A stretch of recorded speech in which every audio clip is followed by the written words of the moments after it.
Welcome back, co-spoilers. Here we are again with another episode as we dive into the world of movies. Oh wait, here's a glimpse. What are you doing here? Are you ready to jump on this movie and enjoy the things that doesn't matter? The city never slept. Neon signs flickered like electric fireflies, taxis honked and weaved through the congested streets, and the hum of nightlife pulsed through every corner. Streetlights reflected on puddles left by an earlier rain, casting a shimmering glow across the asphalt.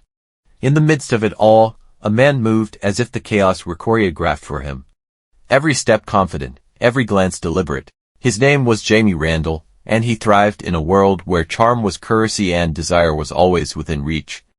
A pharmaceutical salesman by trade, Jamie could sell ice to Eskimos, a drug to a skeptic, or a smile to any woman who crossed his path. He was young, dangerously handsome, with an effortless swagger that made people trust him or want him without even realizing it. Jamie's life was a whirlwind of fleeting pleasures. Nights blurred into mornings, a blur of rooftop parties, late dinners, and whispered promises that vanished with the dawn. Commitment was a foreign language, responsibility a cage he had never wanted to enter.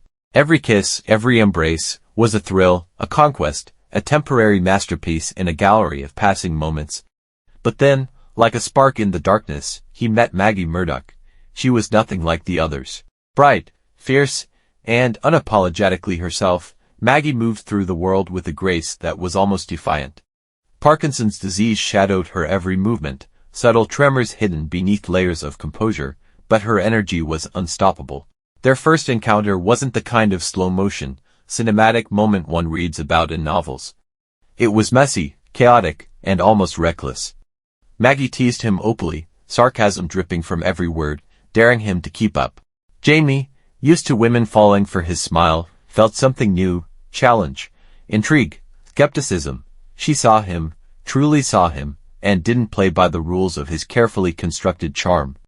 Over the next few weeks, their worlds collided repeatedly. Coffee shops, bookstores, hospital visits, chance encounters, in bustling city streets they became inevitable. What began as flirtation slowly evolved into a delicate, intricate dance. Jamie pursued her relentlessly not because he had some heroic notion of love, but because she was singular, a puzzle he could not ignore. Maggie's independence, her fire, and the quiet strength she carried beneath her playful sarcasm fascinated him. She refused to let him dominate the interaction, forcing him to meet her on equal ground, exposing cracks in the armor he had worn his entire adult life. Meanwhile, Jamie's professional life soared.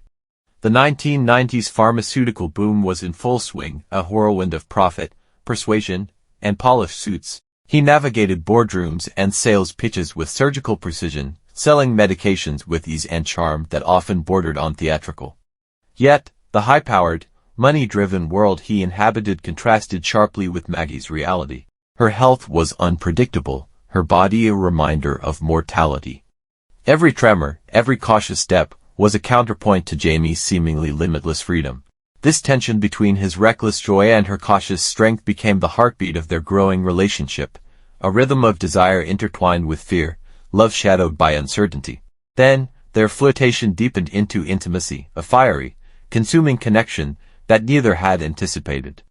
Jamie, who was accustomed to shallow encounters, found himself vulnerable, forced to confront emotions he had long avoided.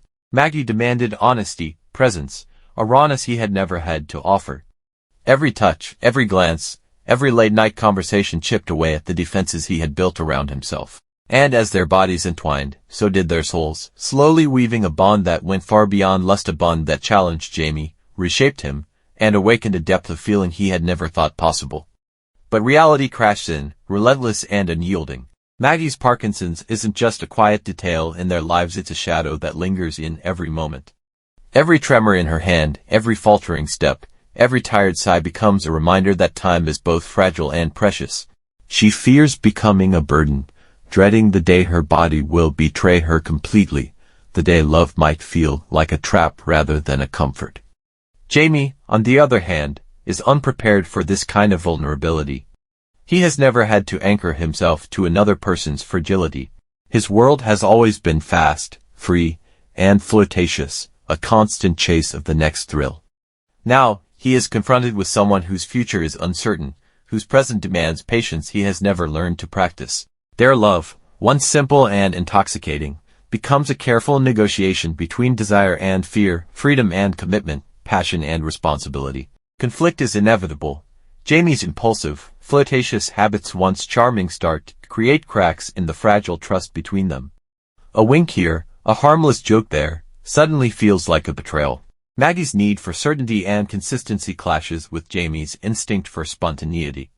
She tests him, deliberately stepping back, questioning if his love is genuine or merely another fleeting excitement. Their arguments are raw and unfiltered.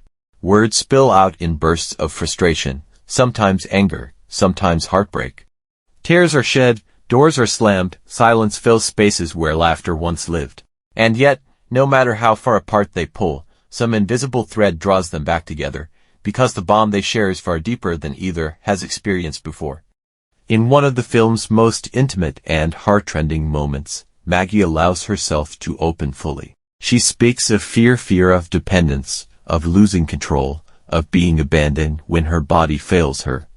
She shares the small, quiet tragedies that no one else sees, a dropped utensil that turns a meal into frustration, a misstep in public that invites pity instead of empathy.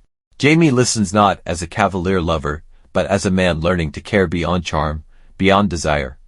For the first time, he understands that loving someone is not a performance. It is patience, it is sacrifice, it is courage in the face of inevitability. He begins to see Maggie in full, not just the woman who makes his heart race, not just the witty, vibrant spirit that captivated him, but the raw, tender human being navigating a life filled with unseen battles.